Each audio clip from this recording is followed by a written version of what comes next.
Good evening student, कैसे हैं आप सब। मैं ओपी सिंह स्वागत करता हूं आपका अपने YouTube channel OP Singh academy में। स्टूडेंट, आगे बढ़ने के लिए, अपने टारगेट को पूरा करने के लिए कुछ प्रतिज्ञाएं होती हैं, कुछ संकल्प होते हैं और हमें संकल्प लेकर ही, हमें टारगेट लेकर ही, हमें प्रतिज्ञा लेकर ही आगे बढ़ना होता है। ऐसे ही एक प्रतिज्ञा की थी चाणक्य जी ने, जिन्हें हम कौटिल्य, विष्णुगुप्त के नामों से जानते हैं। कौटिल्य इसलिए कहा जाता है क्योंकि ये बड़े कुटिल स्वभाव के थे, इसलिए इनको कौटिल्य कहा गया। चाणक्य इसलिए कहते हैं क्योंकि इनके पिता का नाम चणक था, तो उनके नाम पर ही इनका नाम चाणक्य रखा गया। जो रियल नेम है वो विष्णुगुप्त था। इनके संबंध में यह जानकारी है कि यह मौर्य वंश के शासक चंद्रगुप्त मौर्य के दरबार में प्रधानमंत्री बने थे और चंद्रगुप्त मौर्य को शासक तक बनाना इनका मेन काम था। शासक जो बनाया था, राजा जो बनाया था, वो चाणक्य जी ने ही उनको बनाया था। क्योंकि कहा जाता है कि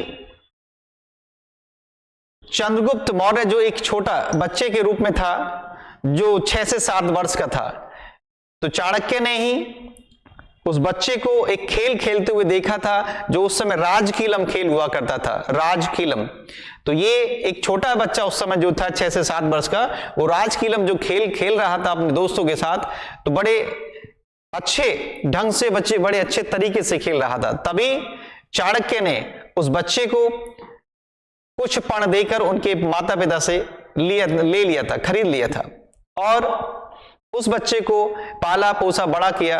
जब यही बच्चा बड़ा हो गया था, तो इसी बच्चे ने नंद वंश के अंतिम शासक घनानंद को मारकर मौर्य वंश की स्थापना की थी। तो मौर्य वंश की स्थापना कराने में और चंद्रगुप्त मौर्य को शासक बनाने में चाणक्य की या कौटिल्य की बड़ी भूमिका रही है। कहा जाता है, जानकारी के अनुसार, जब शिक्षा से संबंधित, क्योंकि चाणक्य संस्कृत के एक महान विद्वान थे, जब ये शिक्षा से संबंधित एक बड़ी संस्था स्थापित करना चाहते थे, तो इन्हें धन की आवश्यकता हुई और धन की आवश्यकता पूरी करने के लिए कौटिल्य नंद वंश के अंतिम शासक घनानंद के दरबार में जाते हैं। तभी उनके दरबारियों के माध्यम से घनानंद को पता चलता है कि कोई बड़ा विद्वान यहां आया है, लेकिन वो अपनी सभा में, अपनी मीटिंग में बिजी था और वैसे भी कहा जाता है कि उसकी नीतियां ठीक नहीं थी, लेकिन उसने दान ना देकर चाणक्य को बेइज्जत करके अपने दरबार से निकलवा दिया था। तभी चाणक्य ने प्रतिज्ञा ली थी कि मैं जब तक नंद वंश का और इस शासक घनानंद का सर्वनाश नहीं कर देता, तब तक चैन से नहीं बैठूंगा। तो ये जानकारी मिलती है कौटिल्य के बारे में। कहा जाता है कि कौटिल्य ने एक बड़ा ग्रंथ संस्कृत भाषा में अर्थशास्त्र लिखा था। अर्थशास्त्र जो संस्कृत भाषा में लिखा है, जो निम्न विषयों पर आधारित था।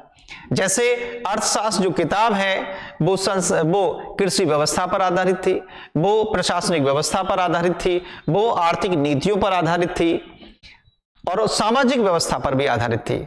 वह ग्रंथ कुल मिलाकर 15 प्रकरणों में डिवाइड था, 180 उपकरणों में डिवाइड था, 150 अध्यायों में डिवाइड था और उसमें 6000 श्लोक मिलते हैं। तो इस प्रकार ये जो मेन जानकारी है कौटिल्य के बारे में इस अर्थशास्त्र से मिलती है और इसी अर्थशास्त्र में मौर्य वंश से संबंधित समस्त जानकारी मिलती है। मैं मिलूंगा आपसे फिर नेक्स्ट वीडियो के साथ। तब तक के लिए जय हिंद, जय भारत।